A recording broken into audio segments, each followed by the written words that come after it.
Welcome back to the Edges of Facilitation.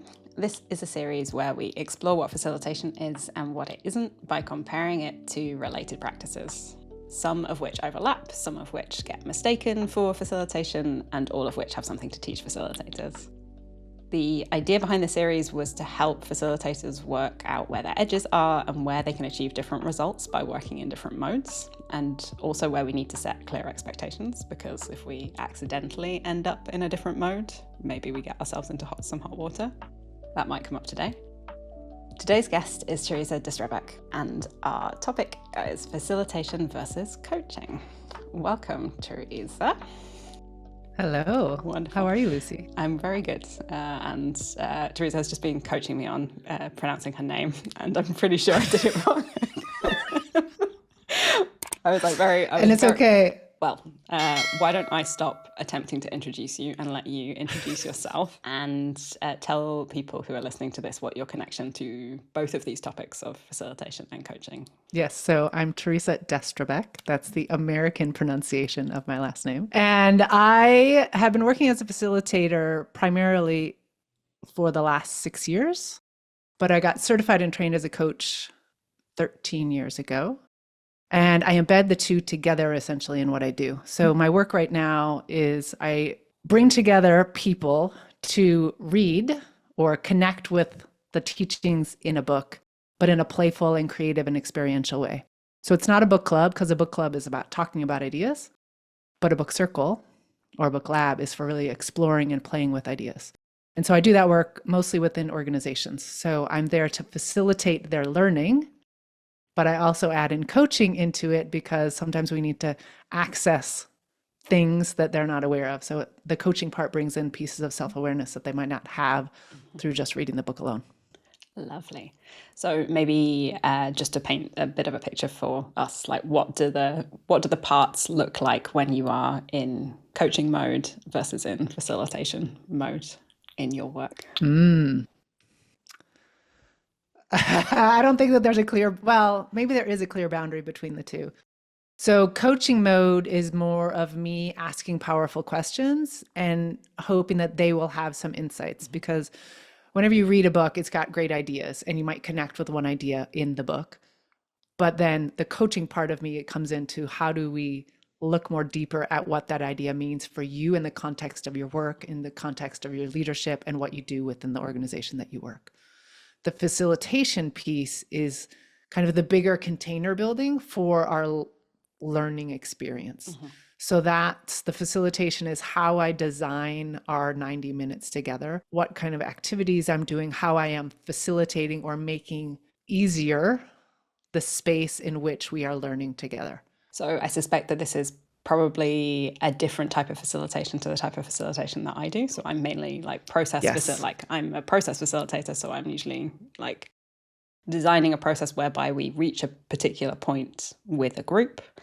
And if I understand your work correctly, like you're facilitating learning. So we might want to do a quick call out to the episode with our mutual friends, Florentine, where Florentine and I were unpacking the spectrum between instructing and facilitating for learning experiences, right? So you're really in the space where you're not telling them stuff. You're not instructing because you're not telling people what is in the book or anything like that, I'm assuming. But they're having their own experiences and making sense of it themselves. Yeah, so to add in a different complexity to this is I was a teacher. So when I was a teacher, I was there to give the content, to give the knowledge, to support them, to integrate that knowledge into their being, into their mind. In the case now, the content is actually in the book. And so in a way, it's inverted learning. So when you and I were in school, we went to school, we got a lesson from the teacher, and then we went home and we practiced, whether it was doing our math assignment. So we took the knowledge that we got and then we practiced with it later. So essentially my work is inverting that. So they get the knowledge through reading the book, and then I'm creating a practice space for them and for everyone together so we can play with, experiment, practice the ideas together. And that allows us to learn with and from each other and not just from the content itself. Very nice. So when we were preparing for this episode, I always do some LinkedIn research and I see what comes up when I'm like, what's the difference between facilitation and coaching? And one thing that became very clear is that there's a lot of confusion around terminology like coaching, group coaching, team coaching, and I think those probably all mean slightly different things to different people. I've just recorded another episode about team coaching specifically, but I wanted to ask you, do you consider when you've got a group of people together, is that group coaching, or how do you see that? So I think there's potentially elements of group coaching in what I do, but I don't think it's strictly group coaching as I've done in the past. So in the past, when I've done group coaching, there would be a group of people who have a similar challenge that they're facing, and they would all come on a call together. And essentially, I would do mini one-on-one coaching with each person in turn, because I think there's something really powerful about listening to somebody else being coached, because I think you can learn a lot through it.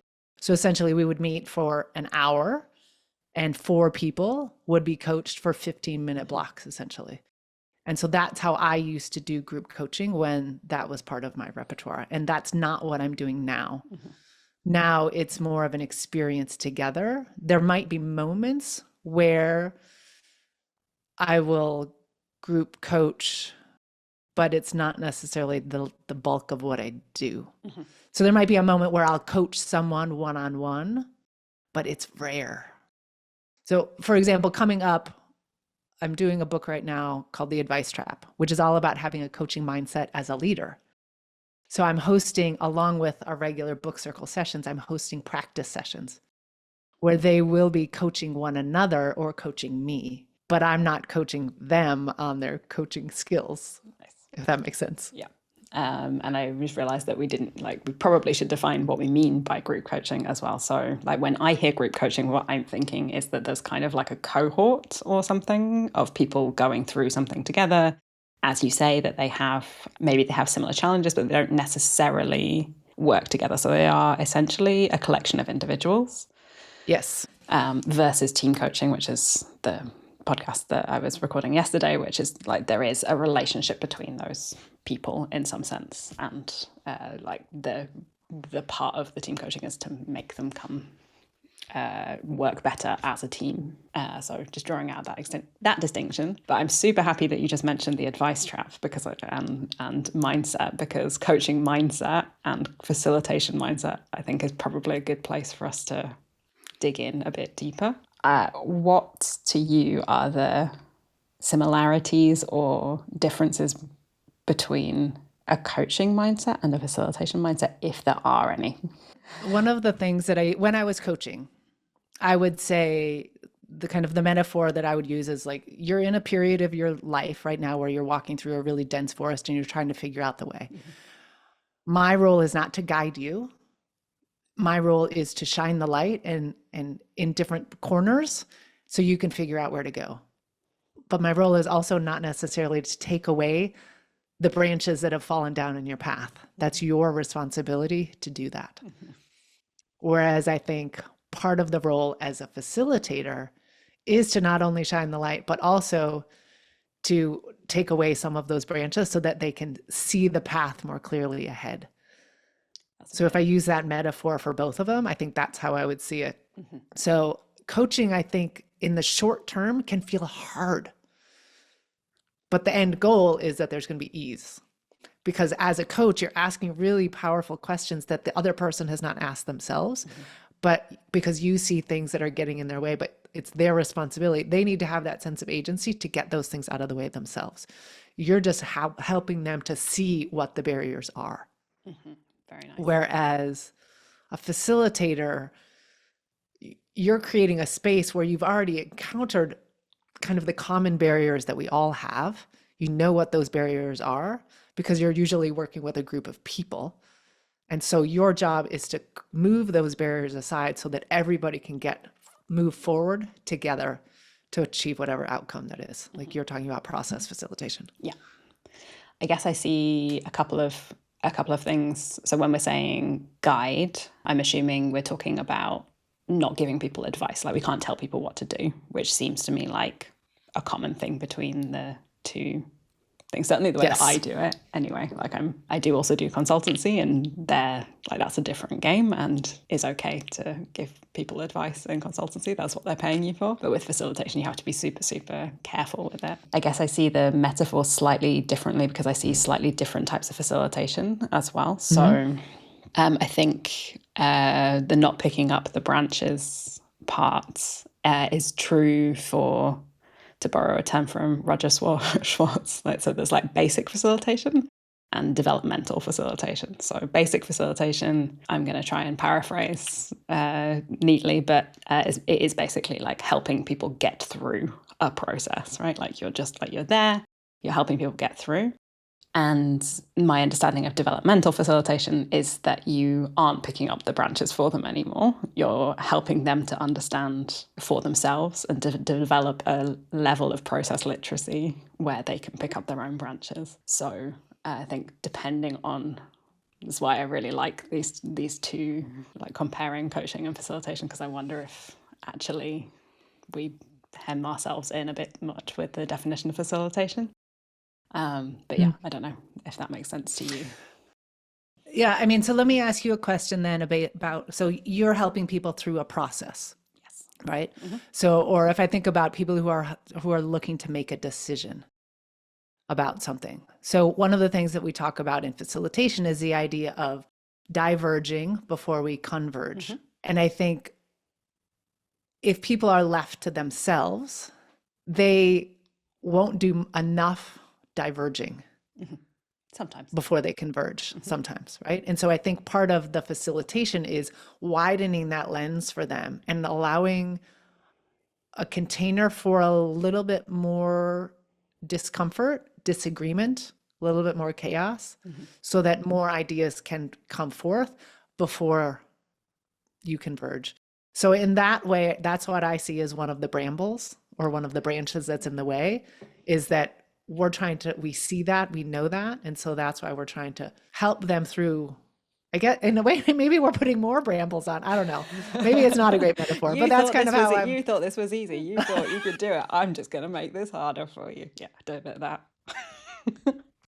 Yes. So your question was, when people are in the process, do they find it easy or hard? Like what is their journey in terms of comfort level from the start to the finish? That's a good question. So I'm trying to do so traditionally up till now, I have mainly been hired to do basic facilitation. And that is me helping them, is giving them the frameworks, the mental models, holding them in the uncomfortable spaces, because people want to get to the end, right? It's very it can be quite uncomfortable to go through this process of whatever it is, whether it's divergence and convergence, whether it's just a difficult conversation. Like people do feel uncomfortable through that process, because usually if they've hired a facilitator, they know that they're going to feel uncomfortable, because if they were doing it themselves, they would have managed and they'd probably have possibly rushed to some decision. I think that there is a large trend within my clients where they have a bias to action and they want to make the decision, and so they just make it. And so sometimes I'm slowing them down and I'm making them think about things in ways that they haven't, because they could make a decision some of the time themselves, whether they've considered all of the options and whether they've heard all of the voices and whether they've really taken a step back to say, yes, we've heard all of the things that we need to hear as a group, and together we know we're aligned and we know that we've got buy-in because we've actually seen that we are properly aligned. So I think even the basic stuff can be pretty uncomfortable. The developmental stuff, which I'm trying to do more of, I think is probably very uncomfortable because it relies on you not covering for them, basically. Like, I'm not gonna avoid this awkward conversation, and I'm going to make you have that conversation if it needs to be had. I'm not gonna hide information from anybody who's in the room. I'm trying to avoid going down an entire rabbit hole on this, so I don't know if that made sense in its naked form. I'm realizing that my metaphor comparison using the forest is maybe not the best one. I think it works for coaching, but I don't know if what the comparable one would be for facilitation now that I think about it. And I think that's partly because I don't think there is a classic or traditional way of facilitating. I think, okay, there are. You can read certain people who are definitely facilitators. And I don't think I'm one of those. So I don't think I can speak to what the metaphor would be. Well, I think your metaphor was actually pretty good. I was just playing with it. Okay. Happy to play with my metaphors. I'm all about play. It's useful to have a metaphor. We've had a metaphor, I think, in nearly every episode of this somehow, because those are handy. Shall we talk about skill sets? Like what the skills that are helpful for, maybe let's start with the skills that are helpful for both coaches and facilitators. Curiosity. Is that a skill? I mean, so that's the thing, is like, is it a hard skill or is it a soft skill? Is it a human skill? Is it a mindset? Where does it go? So I think patience, curiosity, relatability, ability to sense of presence, I think as well, is a really important skill set or mindset. I think creativity is also really important. So how you organize a space, how the creativity and types in terms of the type of questions you ask and things in terms of coaching. I had another one and I lost it. We can also transition to if there are any difference in the skill sets. I think facilitation is more structured than coaching is, because I think you're hired as a facilitator to create a structure that people can go through to get through the process, right? To get to the decision. Whereas coaching, it's more of the client that's driving the interaction. You have your time together, but where you go is really up to them. It's not like there's guardrails. Whereas I feel like in facilitation, there's guardrails. And you could end up going down the ravine while you're coaching, whereas in facilitation, you're kind of going down the road, to go back to another metaphor. Although, just to throw in another metaphor, one of the metaphors that I've been given for facilitation, which feels accurate in my case. So even if I'm hired to get people to a particular destination, the metaphor of a tour guide, which is actually sometimes people need to go some other places first. So yes. You don't actually, you know that you're trying to get there, and in the best case scenario, that's been well articulated and everybody understands where it is that they're going. But there may be some other stops that people need to make in order to be ready to get to that end destination or get on the bus, whatever it is. No, I think after I said it, I'm like, wait, but no, there's exits and there's rest stops and there's all sorts of different places to go.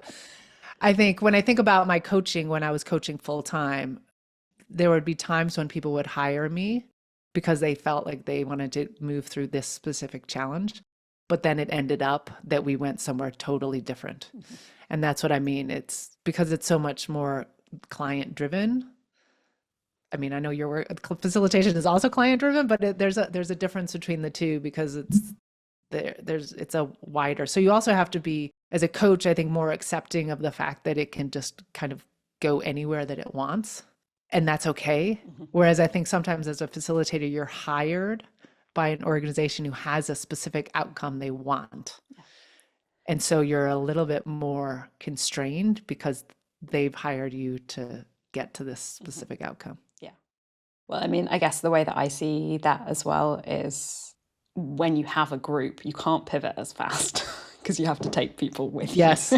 So even if from an intentionality perspective, when you've got an individual, you can move through topics super fast. You can end up exploring different things. There's just two of you. And when you've got a group, you do kind of have to bring people on the journey with you. So even if we're happy to go different places and explore different things, there does kind of have to be some kind of thing that sticks them together so that we can bring them all there and not leave them behind at the previous stop when we're carrying on with our tour. And I think also in facilitation, you could potentially send everybody off to go do their thing and then come back and then move forward together. Yeah.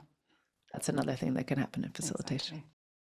Exactly. One mindset thing that we kind of briefly touched on, but I think it's always been important to me because as I learned it from a coach and then I've never been able to unsee it, is this belief that a person is resourceful and they have all of the things that they need to be able to fix a problem.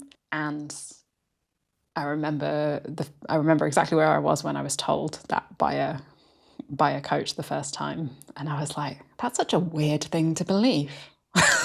That's such a weird, this was a long time ago now, so that's such a weird thing to believe. Like, people need training, people need all kinds of things before they can solve the problems that they're about to challenge. And now I'm fully in the perspective of most of the time, groups really have it in them to, with no additional information, fix all kinds of problems. And maybe sometimes they need a little bit of a top up, but it's nowhere near as often as I used to think. So I think changing from this scarcity mindset of people need training, people need to be told how to do stuff, to actually most of the time people know how to do stuff. They just need like a tiny little bit of structure and help to get to the next level or to make things work as a group. And we should definitely check what they can do themselves before we start layering on extra information.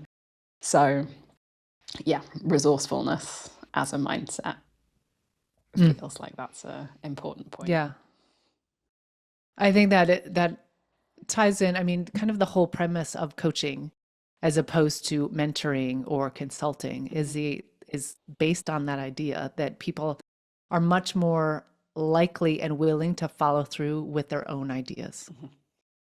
I think sometimes people think they need to be told what to do, but in the end, I think when they follow somebody else's advice, it often doesn't fit with them because it worked for somebody else, but it doesn't necessarily work for them. And so I think that's one of the reasons why I don't like the term expert, because I think that it's hard for us to say we're an expert in anything. And I don't even think we are an expert in ourselves either. And so if I go to an expert to tell me what to do, it might not work for me because I'm a totally different being and I have different values and I have a different context than they do. And so I think that's one of the powers in coaching, is that the center of the change is in the person you're coaching, not in the coach themselves. Yeah, that's, I'm very glad you brought that up because it also reminded me, I think, if we're doing process facilitation and we're talking about change, like you're talking about change from like the individual perspective, and I'm probably talking about it from an organizational perspective.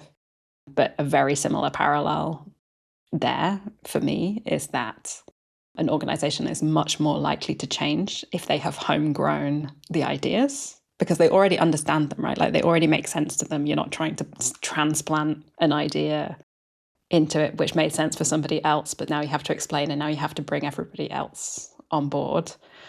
If we can facilitate rather than consult, for me, the chances of that change sticking are much higher. So that's how I see the analogy between those two things. Yeah. And just to add on in terms of the work that I do now with book circles, it's the same thing, because I could read a book and grab that person's ideas and try to implement them. But if I don't spend time thinking about how they work in my context, then I either might try it and it'll fail. And then I'll be like, well, that was a waste of time. I shouldn't have read that book. Or we can take the time to slow down and really connect with the ideas more deeply. How does this work for me? How does it connect with my values? How does it connect with my team? Things I've already said, I think, in this episode right now. And that's, I think, the power in the work that I do, is that it's really about slowing down and asking ourselves, does this work? And even if it doesn't, even if we hate the book, why? Yeah. What is it? What matters more? Yeah, what's in it? And how do we tweak this idea so that it might work for us? Is there any grain of something that is worthwhile in it? Not wanting to get too carried away, because I love talking to you. I know that there's probably one other topic that we should cover, which is kind of the ethical side of things. So that's one of the things that I know coaches get trained in some of the ethical boundaries of what they do. I haven't yet come across a training for facilitators. I'm sure there are. Please tell me, whoever is listening to this, if there are kind of like the ethics training for facilitators about understanding when you're crossing particular boundaries and when you should not be facilitating or when you should not be coaching. What ethical dilemmas do you tend to face as a coach? Do you see any similarities when you're facilitating? Well, I'm going to actually back up a step, because I think something that's important to also distinguish here is the fact that anybody these days can call themselves a coach. And so there's a lot of people who call themselves coaches who have never actually gone through a coaching program, and they might not even know of what those ethics are. So the ICF, the International Federation, IFC, International Federation of Coaching, if you are a member of that body, then you have to adhere to those ethics. But not everybody participates in it. Not everybody is a member of it. There's hoops to jump through and things like that.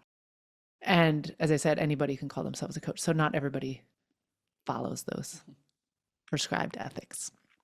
It's kind of like doctors, the whole do no harm. Yeah. Every doctor has to do that. They have to, say the Hippocratic Oath when they become a doctor. It's not exactly the same as it is with coaches. Well, so it's a similar thing with facilitation. Facilitation, you can call yourself a facilitator, also without any kind of certification. I do. Yes, I don't have a facilitation certification either. I also do want to point out, though, that there are some amazing coaches that never have gone through a coaching program, and there are some coaches that have gone through coaching programs that maybe aren't so good. So that stamp of approval is not necessarily where to find a great coach or not. So go back to your original question, where have I seen boundaries crossed? I think one of the things that I've looked for a lot, I don't do a lot of one-on-one coaching anymore unless it comes through book circles. And so a lot of the things that I'll see now are things like burnout, things like intense anxiety. Like I would consider it a generalized anxiety. Other kind of health concerns that I would see and pick up on, and then I would invite them to see another type of provider. I have had to say that I was going to stop working with someone because I said, I think this is where my work ends, and you need to pick up with somebody who is more fully trained in what you're going through than me. Like a therapist, potentially, yes, would definitely be the case. So last year I had somebody who was going through burnout and was dealing with, and had just been diagnosed with ADHD, both of the two at the same time. And I had seen signs of the burnout, but I wasn't sure if it was really burnout. And I think the signs are really challenging to know. And so at that point, I think we'd had, 5 sessions together. And I was like, okay, I think that this is beyond me at this point. Mm-hmm. So I think you need to go see a therapist, and I think you need to talk to somebody else. Exactly. Yeah. The mental health boundary was the first one that came to mind for me as well. Yeah. I mean, so coaches, we are working with people who are mentally doing well. Yeah. That is kind of our role. We can work in parallel with a therapist, which I've done other times, but that's kind of where we need to know where the boundaries are. Yeah. And be willing to step back so that somebody who has more and better training to come in. Amazing. So I think we're at the stage where we can start to ask, well, I will ask you first. Is there anything that you think I should have asked that I did not? Like, are there any key differences, similarities, pitfalls, traps? What did you not ask? Oh my God. I mean, we could go anywhere. I mean, we could have talked about the difference between coaching and therapy, and what is coaching and how is it different from therapy? You both ask questions. So what's the difference? I mean, but that's not what this is about, because this is about facilitation and coaching. I think one of the things I don't think that there's a clear boundary and edge to any of these. Mm-hmm. And so it's not like when I'm in a session with people, I don't think I can say, okay, now I'm facilitating, and oh, wait, no, now I'm coaching. I think that there's some lines that are blurred. Mm-hmm. And I think, and that's what this whole series is about, right? So I think we could probably spend hours exploring that, but if you, I'm guessing in your case, it's probably relatively, from a participant perspective, because you're kind of moving them maybe into individual coaching mode, it's kind of clear when you're doing something else because then your attention is on one person, even if it's in a group setting and they're in like a hot seat or something like that type of mode. But I think I bring the coaching mindset to my facilitation, regardless of what I do. So depending on what activities we do, it's maybe coming more from a coaching type of perspective as opposed to a facilitator. To me, it's all blurred. Like, when am I coaching versus when am I mean, which is the point, as you say, of this series. Of this whole series, yes. Brilliant. Theresa, where can people find you on the internet? Ooh, not very many places. Not very many places. Not very many places. Good job. I'm on LinkedIn. Yeah. I do have a very, very old YouTube channel. So LinkedIn is my only social media platform. So if you can spell my last name properly, it's Theresa with an H and then Destrebecq, Destrebecq. And then my company is called Emerge Book Circles. So it's emergebookcircles.com. And it's also on LinkedIn. But yeah, I don't do any other social media because it's just too overwhelming for me. That's fair enough. So I will make sure that both of those links are in the description box. This will be on both YouTube and Spotify. Then the final question that I have is the one piece of advice that you would give to somebody who might be combining coaching and facilitation in their work. I'm laughing because I just shared a quote with the group that said all advice leads to hell or something like that. I can't remember what it was. Now I need to find it. Okay, give me a second. I'm going to find it. It was such a good quote. It's by Marcus Buckingham. And the quote was, "The road to hell is paved with other people's advice." I love that. It reminds me of a friend of mine who ran an art project called 13 Moons. And for that, you basically needed to submit 13 pieces of advice. And one of the pieces of advice that I submitted was, don't take unsolicited advice, or don't give unsolicited advice unless it's for an art project. So yes, I guess a healthy attitude towards advice might be a good tip though, because understanding what I your would advice say monster is yeah, exactly. I would say be careful to give advice. And as Michael Bungay-Stanier says, be curious a little longer. That's what I would say. I feel like that's an excellent place to wrap it up. Thank you very much, Theresa. Thank you, Lucy.